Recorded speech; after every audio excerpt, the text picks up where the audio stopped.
മന്ത്രി സജി ചെറിയാനെ പൂർണ്ണമായും പിന്തുണയ്ക്കുകയാണ് CPIM. ഭരണഘടനാ വിരുദ്ധ പ്രസംഗത്തിലെ ഹൈക്കോടതി വിധിയുടെ പശ്ചാത്തലത്തിൽ സജി ചെറിയാൻ മന്ത്രിസ്ഥാനം രാജിവെക്കേണ്ടതില്ല എന്നാണ് CPIM സംസ്ഥാന സെക്രട്ടേറിയറ്റ് തീരുമാനം. രാജിവെക്കില്ലെന്ന് സജി ചെറിയാൻ കഴിഞ്ഞ ദിവസം വ്യക്തമാക്കിയിരുന്നു. അതേസമയം ഹൈക്കോടതി ഉത്തരവിനെതിരെ അപ്പീൽ നൽകാൻ സജി ചെറിയാൻ നീക്കം ആരംഭിച്ചിട്ടുണ്ട്.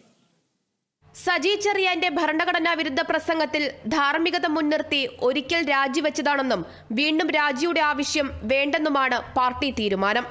ഇന്ന് ചേർന്ന സംസ്ഥാന സെക്രട്ടേറിയറ്റിൽ വിഷയം പരിശോധിച്ചു. സജി ചെറിയാന്റെ രാജി LDF ചർച്ച ചെയ്യേണ്ട വിഷയമല്ലെന്നും നിയമപരമായ പരിശോധന കഴിഞ്ഞിട്ട് ആലോചിക്കാമെന്നുമാണ് LDF കൺവീനറുടെ പ്രതികരണം. LDF ചർച്ച ചെയ്യേണ്ട വിഷയമല്ലത്, അത് തികച്ചും ഒരു നിയമപ്രശ്നമാണ്. സജി ചെറിയാന്റെ പ്രശ്നത്തിൽ ഇപ്പോൾ കോടതി എടുത്തിട്ടുള്ള കോടതി വിധി തികച്ചും നിയമപരമാണ്. അത് നിയമത്തിന്റെ വഴിവെച്ച് പരിശോധിക്കട്ടെ, നിയമപരമായ പരിശോധന കഴിഞ്ഞിട്ട് വരട്ടെ, എന്നിട്ട് എന്ത് കാര്യങ്ങൾ എന്നുള്ളത് നമുക്ക് ആലോചിക്കാം.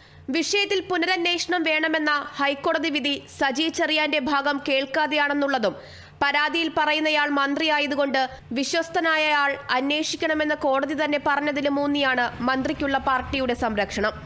അതേസമയം കേസും തുടർ നടപടികളും സംബന്ധിച്ച് സജി ചെറിയാൻ നിയമോപദേശത്തിനായി നീക്കം തുടങ്ങിക്കഴിഞ്ഞു. ഹൈക്കോടതി ഉത്തരവിനെതിരെ അപ്പീൽ നൽകാനാണ് നീക്കം. കേരള വിഷൻ ന്യൂസ്, തിരുവനന്തപുരം.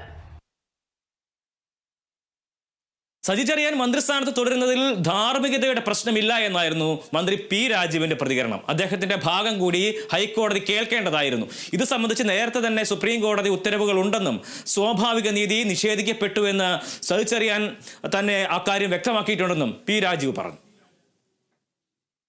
ഒന്ന്, സാധാരണഗതിയിൽ അദ്ദേഹത്തെ കൂടി കേൾക്കേണ്ടതാണ്. സുപ്രീം കോടതിയുടെ തന്നെ കുറെ വിധികളുണ്ട്. ഇങ്ങനെ ഒരു കേസിൽ നടപടികൾ വേണ്ട എന്ന് വന്നാൽ അതോടുകൂടി പിന്നെ മറ്റേ കക്ഷിയെ കൂടി കേൾക്കണം എന്ന സുപ്രീം കോടതി വിധികൾ കൂടി ഉള്ളതാണ്. പിന്നെ മന്ത്രി എന്ന നിലയിൽ തുടരാമോ എന്ന പ്രശ്നം 21ാമത്തെ ഖണ്ഡിക വ്യക്തമാക്കിയിട്ടുണ്ട്. മന്ത്രി ആയതുകൊണ്ടാണ് ഇന്ന് ഉദ്യോഗസ്ഥൻ അന്വേഷിക്കണം എന്ന് പറഞ്ഞത്. അതുകൊണ്ട് കോടതിയുടെ നിലപാട് വ്യക്തമാണല്ലോ. മന്ത്രി ആയതുകൊണ്ട് ഇന്ന നിലവാരത്തിലുള്ള ഉദ്യോഗസ്ഥനാണ് അന്വേഷിക്കേണ്ടത്. അപ്പോൾ സ്വാഭാവികമായിട്ട് അത് തന്നെയാണല്ലോ വന്നിട്ടുള്ളത്.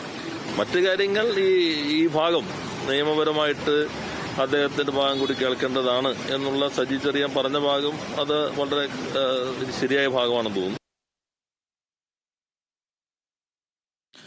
മുനമ്പം ഭൂമി നിയമവിരുദ്ധമായി ഫറൂഖ് കോളേജ് മാനേജ്മെന്റ് വിൽപ്പന നടത്തിയത് തെറ്റാണെന്ന്